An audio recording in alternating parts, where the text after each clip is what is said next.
Ti prego Maria, niente migliore.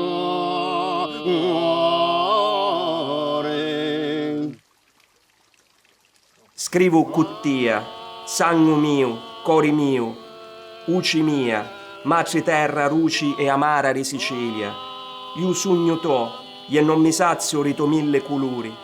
Potissi addormiscire in charitia, trovare pace, a diventare mari, cielo, monti, arboro. Tu, gioia, forza, carusanza, sapienza mia, tenimi stretto, proteggimi, fammi conoscere i cosi, squagliami.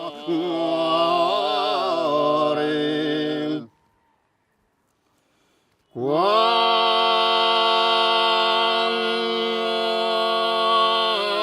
amava tan bene ieri.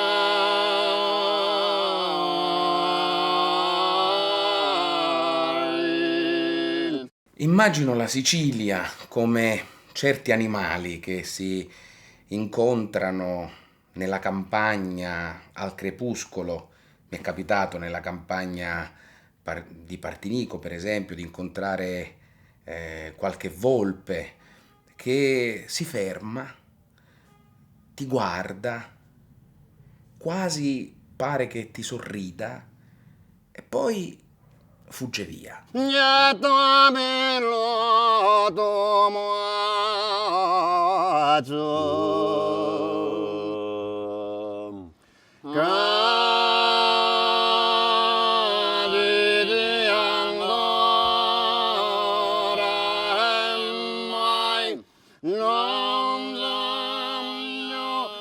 E in effetti la Sicilia mi fa pensare a Medusa, se devo usare un'immagine, che poi è la testa, no? Che è presente nella Trinacria, credo, o almeno in alcune rappresentazioni della Trinacria. Cioè una bellezza pericolosa, nel senso che bisogna sempre guardarla di sottecchi, avere una consapevolezza e allo stesso tempo guardare avanti per la propria strada, per non pietrificarsi. Nella vita c'è la nascita, la vita e la morte. Poco prima della morte c'è quella parte agonizzante, quella fase in cui si sta per morire, bella, profonda, sicuramente in cui c'è questo attaccamento alla vita fortissimo. Ecco, questa per me è la Sicilia ora.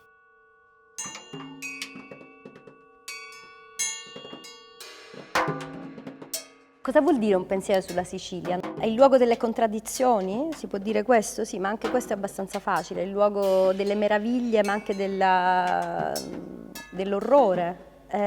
Ci sono tutta una serie di cose che convivono, che sono positive e negative. C'è l'odio e l'amore, c'è la bellezza e la bruttezza. È una terra incapace di farsi del bene, ma nello stesso tempo è piena di meraviglie. E poi questo è anche uno dei motivi per cui io sono rimasta qui, non me ne sono andata.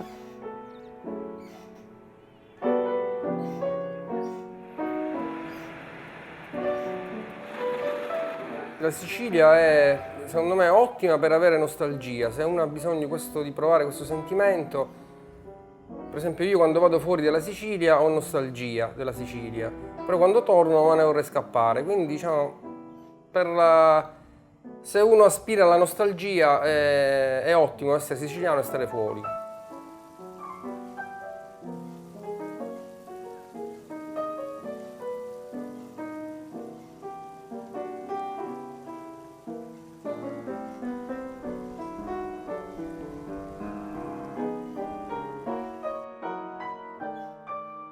Io ho provato una certa angustia, un certo senso di soffocamento dalla onnipresenza della Sicilia, da questo fatto che ti circonda e che ti opprime. E in qualche modo ho cercato anche di sfuggire a questa dittatura della Sicilia. Naturalmente è una fuga impossibile, è un'evasione impossibile, perché in realtà non appena usciamo dalla Sicilia subito la ripensiamo ancora più fortemente. Questo essere Sicilia è una cosa che tu hai dentro e in maniera profonda, forte, fortissima, che ti carica di un'energia, specie quando sei fuori. Quando ritorni sei animato di tanta buona volontà di recuperare questa esperienza magica che hai in sua assenza, ma lei ti fagocita, appena ritorni sei di nuovo dentro l'antro del vulcano, ti rimette in eruzione.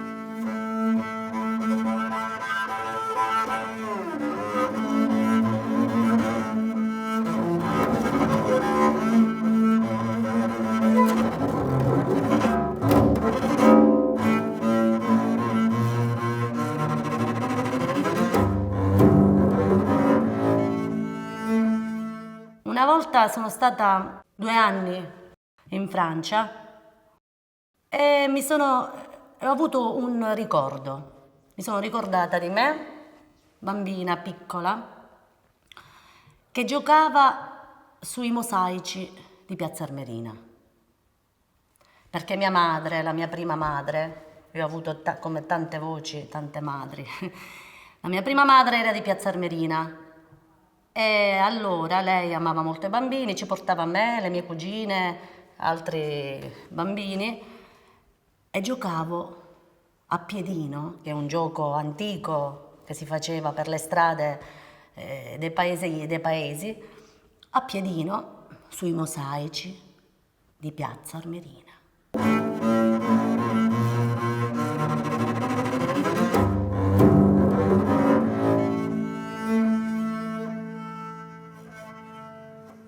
Sicuramente è un piacevole disastro, nel senso che appunto da un lato ti fa crescere comunque da ispirazione continua, è piena di storie da raccontare, è piena di cose, di gente particolare, insomma, ha una natura stupenda, spettacolare e dall'altro lato è una schifezza incredibile, devastata completamente dal cemento.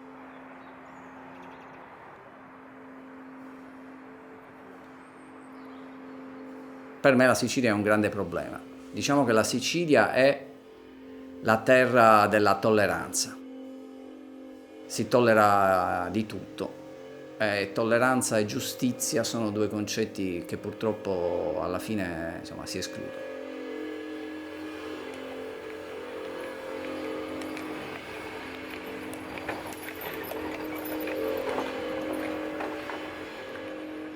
Quando vedo questa terra in mano a uomini e cose, insomma, che in qualche maniera la deturpano nella sua essenza, resto talmente sconcertato che l'unica possibilità che mi resta è quella di restarmene isolato, senza piangere, ma cercando nel mio piccolo di dare ancora forza a questa terra che merita più di quanto gli uomini finora le hanno potuto dare.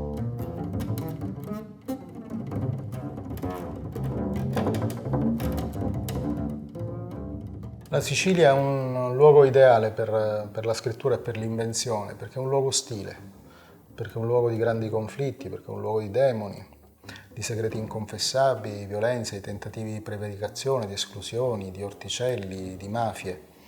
E dunque la sopravvivenza, il percorso a ostacoli che ciascuno di noi affronta per riuscire a fare quello che altrove farebbe con semplicità, rende il proprio lavoro in qualche modo unico. Bisogna fare molta fatica per non entrare in logiche mafiose, in logiche, come dire, del peggio che si possa immaginare. È veramente faticoso in questo senso, perché è molto paludoso il territorio dove ti muovi.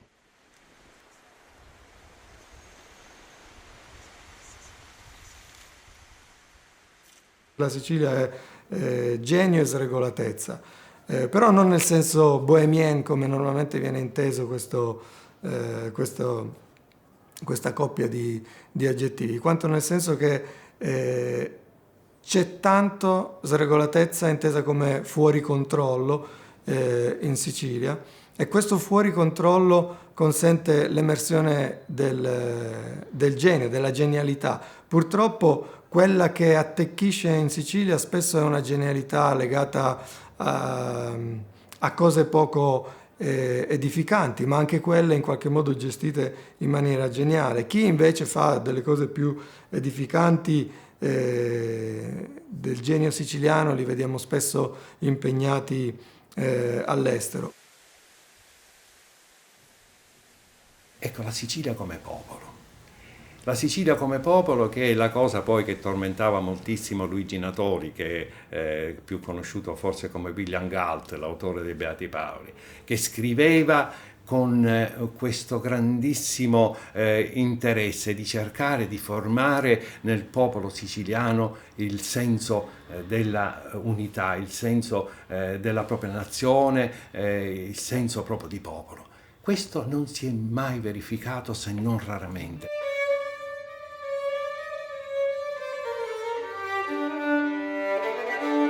Nella rivoluzione del 1848 ci fu un grande letterato dell'epoca che scrisse una frase straordinaria: il 1848, la rivoluzione, era storia e pareva poesia. Questo era Leonardo Vigo, che era un letterato importante dell'epoca. Era storia e pareva poesia, cioè uno dei pochissimi momenti in cui il popolo siciliano ha avuto coscienza di sé ed è stato unito.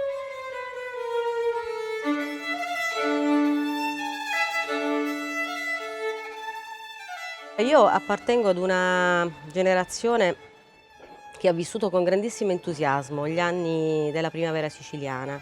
Ero presente nell'ultimo discorso pubblico di Borsellino e pensavamo, noi di quella generazione, che veramente si poteva immaginare un futuro diverso, fondato sul diritto, fondato anche su un senso di libertà anche psicologica rispetto al passato. E pensavamo anche che si potesse cominciare finalmente a raccontare la ricchezza di questa città, il suo immaginario e non solo la lotta e il conflitto tra tutto il mondo che ruotava attorno alla mafia e tutto il mondo dell'antimafia. Quindi che si potesse anche liberarsi da questa dialettica. Personalmente ho un'opinione molto particolare riguardo all'evoluzione della Sicilia come repertorio e serbatoio culturale, perché negli ultimi 20 anni, circa 15, 10 più o meno, trovo personalmente che questo soggetto così ricco, così ispirante, così vario e sfaccettato sia stato letteralmente devastato da un file padrone, per dirla alla Lacan. Cioè quando un discorso diventa non più polisemico, polivalente, ma diventa univoco. E in questo caso della Sicilia il trip che si è venuto a creare, dovuto a tutta una serie di elementi che ovviamente in 5 minuti non si possono analizzare nei loro dettagli, è dovuto alla dialettica mafia-antimafia. Questo, secondo me, è stato uno dei più grandi disastri della cultura siciliana. E progressivamente la cultura siciliana è andata abbassandosi, a mio avviso, e mi rendo conto che è un'opinione assolutamente controcorrente, è andata abbassandosi verso una volgarizzazione assoluta. Gli scrittori siciliani contemporanei sono nani sulle spalle dei giganti che li hanno preceduti. Io mi considero un nano sulle spalle di Sciascia, che era sulle spalle di Brancati, che era sulle spalle di Pirandello. E fermo restando che noi tutti contemporanei siamo nani e che gli altri erano giganti, per il fatto stesso che siamo sulle loro spalle abbiamo la possibilità anche di vedere un po' più lontano di quanto vedevano loro. Ci troviamo a che fare però con un contesto completamente diverso, un contesto di comunicazione, un contesto mediatico.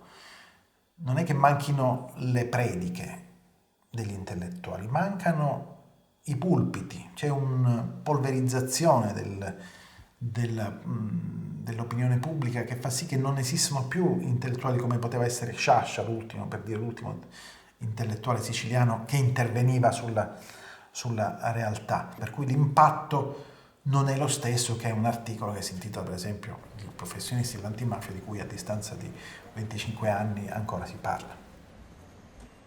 La Sicilia forse non esiste, la Sicilia che conosciamo, che pensiamo di conoscere, che gli altri pensano di conoscere. C'è una Sicilia letteraria, che è la Sicilia dei grandi scrittori, c'è una Sicilia da cartolina, c'è la Sicilia del folklore. C'è una Sicilia soprattutto che è quella dei libri, è quella di Tomasi Lampedusa, di Pirandello, di Brancati, di Sciascia, di Verga. Ebbene, chi è siciliano, chi vive in Sicilia, chi vi viene, si chiede sempre dov'è la Sicilia che ho letto nei libri e tenta sempre di ritrovare nella Sicilia reale quella Sicilia che sta nei libri. E quindi andiamo alla ricerca di un principe, andiamo alla ricerca di un mafioso con la lupara e con l'abito di lino bianco, andiamo alla ricerca di un Moscarda o di un altro personaggio di Pirandello. E allora credo che da questo punto di vista forse poi per chi ci vive, per chi la conosce, si finisce per smarrire quest'isola, si finisce per perdere e quindi tra la letteratura e la realtà c'è uno scarto e in questo spazio forse viviamo noi siciliani.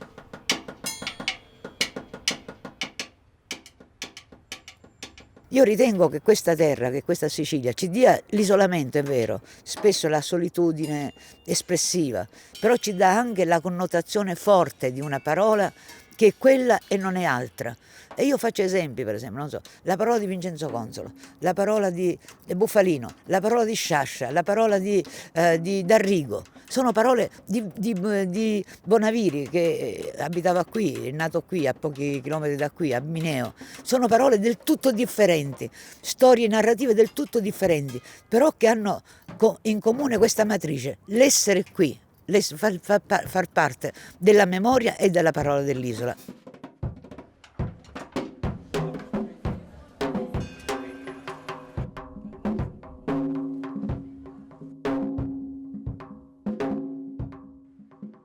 Cosa vuoi parlare della Sicilia tu?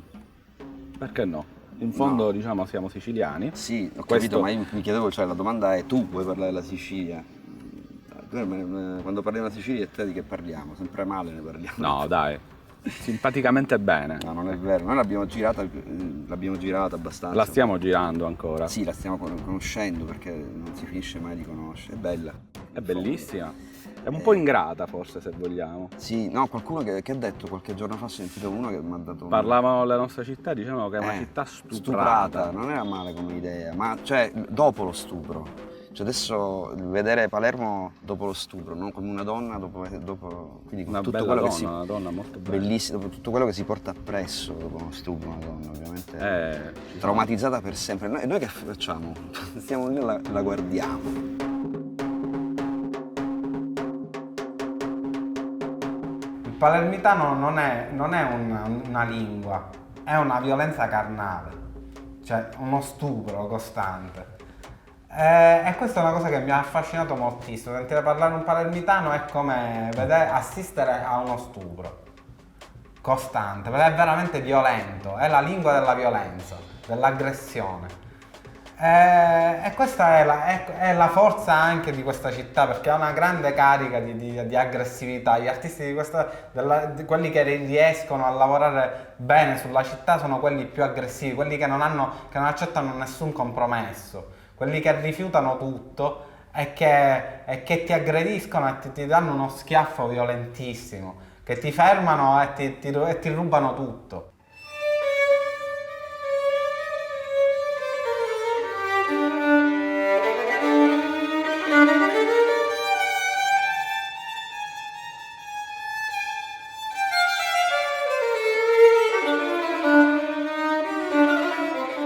Io amo molto le persone che non sono consapevoli della loro bellezza e io Palermo l'amo per questa inconsapevolezza. Tutti dicono sempre ma la dovrebbe scoprire quanto è bella, dovrebbe curarsi di più. E questa forma di innocenza io l'amo, chiaramente poi un poco la detesto perché delle volte veramente vedere lo stato in cui siamo. Io a volte mi chiedo, ma noi ce lo meritiamo? Però chissà.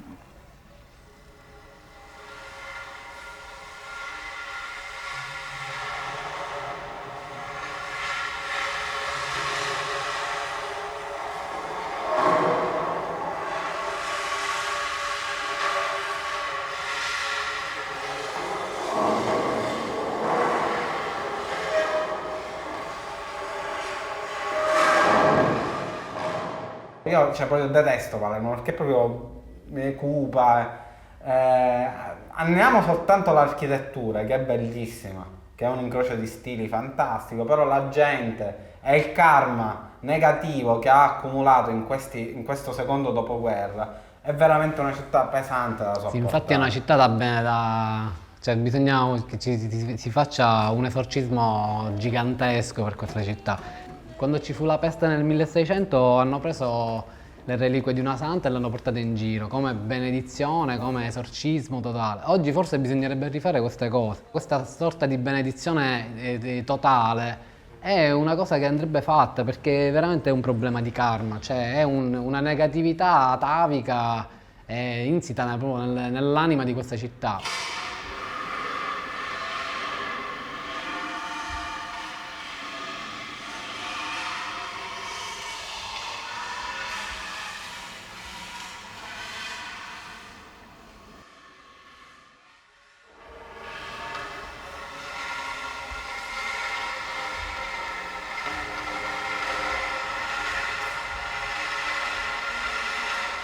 Palermo è una città nera, è una città che ha un profondo senso della morte, è una città avvolta dal senso della morte, è quasi opprimente.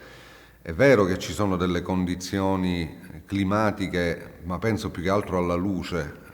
La luce che c'è qui non c'è da nessun'altra parte e credo che sia uno dei motivi per cui tanti pittori nel corso dei secoli siano venuti a dipingere, a conoscere questo luogo, però poi per il resto è una realtà che a livello contemporaneo ma a livello storico, ripeto, ha un profondo senso della morte, il culto a volte secondo me della morte. È una città scorpionica, astrologicamente parlando, scorpionesca. E infatti, come questo segno astrologico, per chi conosce l'astrologia, è una città che si basa su una dialettica quasi odi e tamo. Tutto questo crea questa tensione, che tra l'altro riflette assolutamente il segno astrologico di questa città, dove alla fine il processo è un processo di redenzione, anche se questo può sembrare difficile da comprendere, perché è un processo che ovviamente nell'immediatezza di Palermo è difficile vedere. È una città che può cambiare, sembra da un momento all'altro bellissima, può cambiare da un momento all'altro assolutamente invivibile, straordinariamente piena di pulsioni, e la Sicilia anche lei, ma Palermo direi in particolare, e le direzioni che può prendere e in cui si trova in questo momento è quasi impossibile determinarle, perché appunto, ripeto, si ha sempre la sensazione che tutto può cambiare da un momento all'altro, in benissimo o in malissimo. Dove tocchi per aggiustare in realtà scassi, dove scassi in realtà aggiusti, e quindi diventa una sorta di macchina città deleuziana che funziona scassandosi. Accettare questo valore aggiunto del fatto che Palermo sia così negativa da un certo punto di vista richiede di essere al di là del bene e del male, cosa che ovviamente è un target difficilissimo da realizzare, però quando si ci riesce allora lì si capisce la profondità, che oserei dire quasi mistica, di Palermo.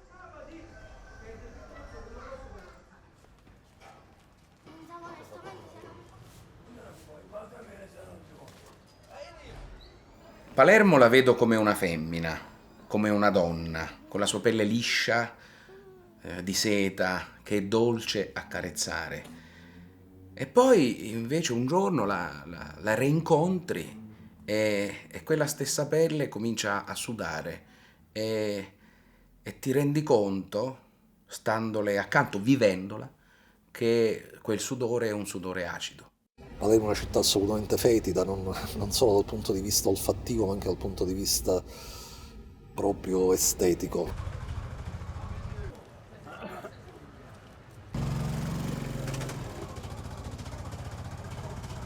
Oggi è sporca, però Freud nel 1910 scriveva quanto è pulita Palermo e quanto sono belle le facciate dei palazzi.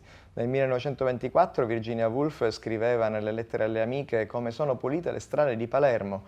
E invece quando Goethe venne a Palermo nel 1787 notava appunto la sporcizia delle strade, e quando chiese a un commerciante ma come mai le strade sono ricoperte di munnizia, il commerciante, forse imbarazzato, gli disse forse affinché le carrozze dei nobili possano percorrere una strada più elastica e morbida. Ad ogni modo, da questo se ne vince che si tratta soltanto di una fase, anche questa è la sporcizia immonda che devasta la città, che di solito dura 100 anni. Praticamente la puliscono ogni 100 anni.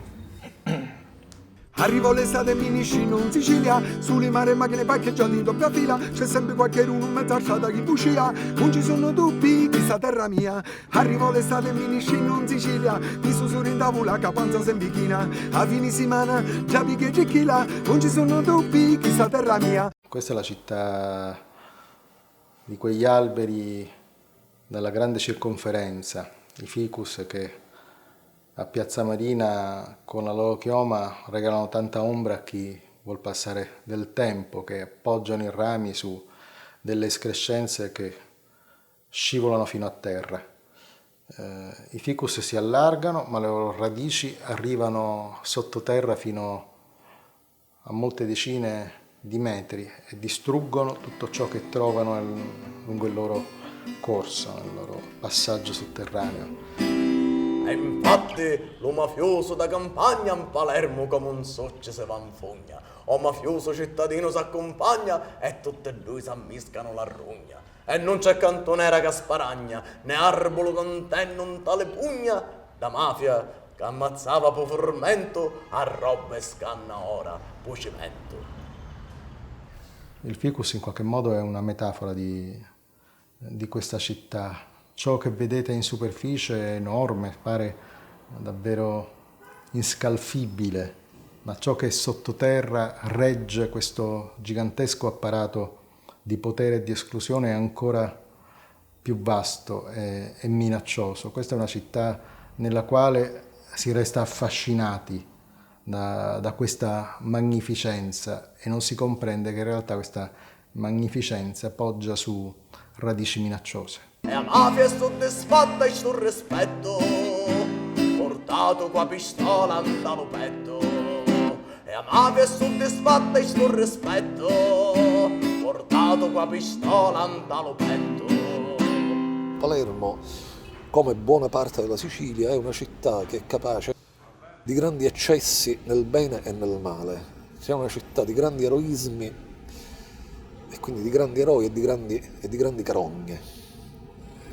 E basti pensare che è la città che nello stesso tempo, negli stessi anni, è riuscito a produrre un Padre Puglisi e gli assassini di Padre Puglisi.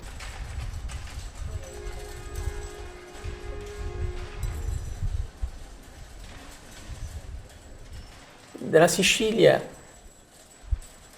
di Palermo in particolare, si è il sospetto che questa cultura possa in certi momenti quasi zittirsi per pudore. Lucio Piccolo, che è un poeta che amo molto, diceva: noi siciliani abbiamo il pudore, persino il pudore di esistere. Il silenzio dei palermitani non è solo un silenzio di rassegnazione, ma è anche un silenzio di preparazione. Prepararsi a che cosa? Questo non lo so, ma sento che in questa città si sta preparando qualche cosa.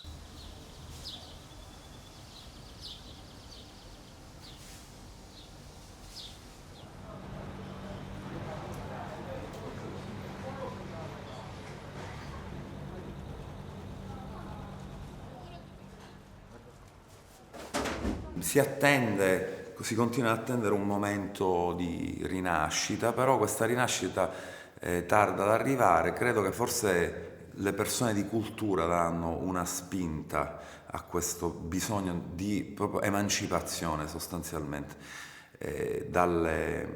dai governatorati e dalle nefande vicissitudini di un popolo che crede che la vita sia bella se puoi avere del denaro senza lavorare. Se volessi attribuire una colpa alla classe dirigente, parlerei di classe dirigente in senso molto ampio, quindi non soltanto i nostri amministratori, ma anche un po' tutto il tessuto sociale,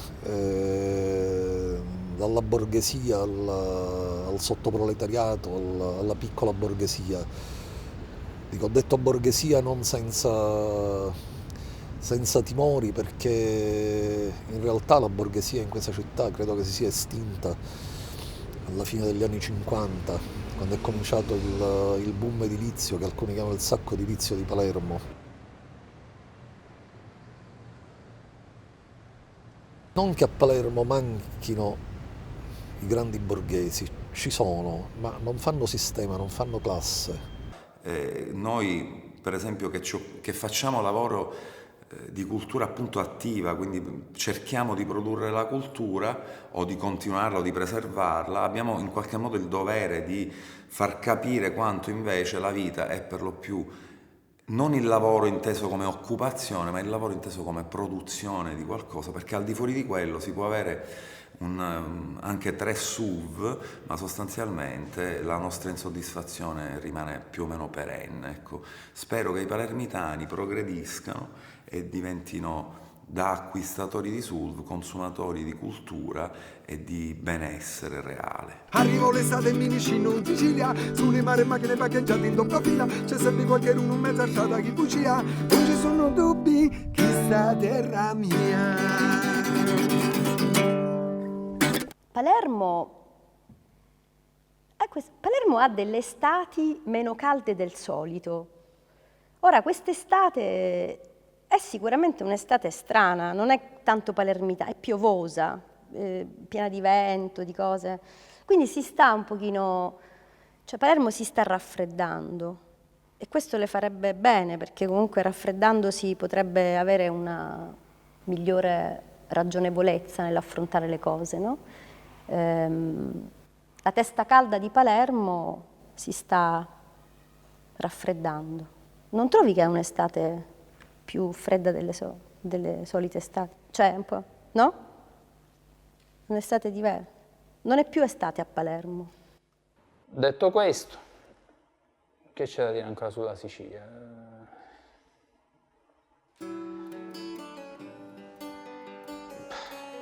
Che cazzo?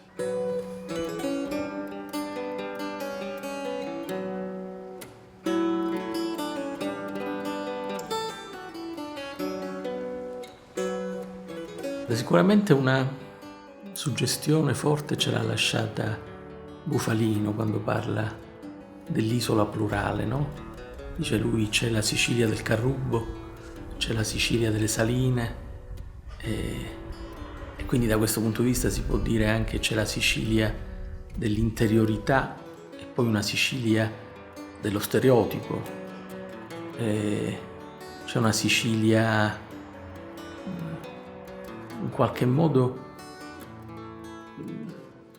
timida, riservata, ma intelligente, ostinata, e c'è una Sicilia invece che non parla per paura, quindi che rientra perfettamente in quella terribile parola che è omertà. Da questo punto di vista, per chi è interessato a quello che potrebbe essere più che a quello che è, e in questo senso al romanzesco, la Sicilia è un luogo fantastico, te ne puoi distaccare, puoi anche pensare di doverla sfuggire, ma ritorna in questa forma che è la forma più irriducibile che le rimane, al di là di tutte le rapine, al di là di tutte le sevizie, al di là di tutte le deviazioni che ha potuto assumere e subire. La Sicilia è irriducibile nel suo pensiero.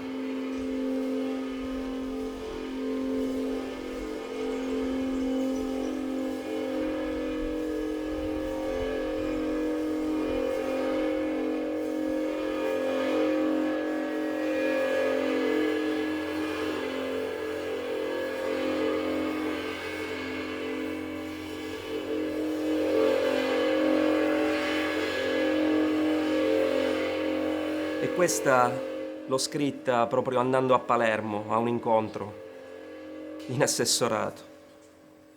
Mi sono fermato al margine dell'autostrada e ho scritto questo venerdì santo perché era proprio un venerdì santo. Sapiri che ora si ca in ciastu tempo, sapenno che c'è stato sempre. Sapiri che ai rari che antichi e potenti, sapenno che si fatto riciuri.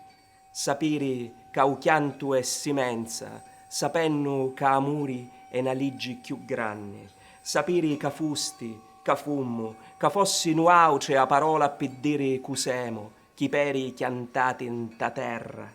A Sicilia è in campo un festato raceddi che fanno vinnitta rugrano.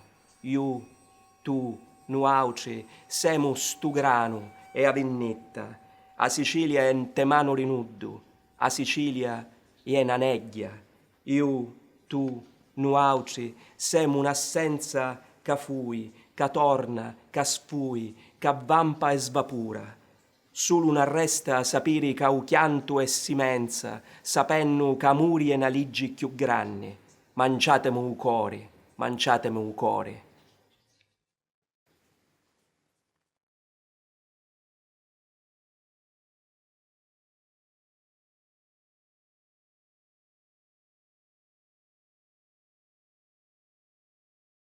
Mm-hmm.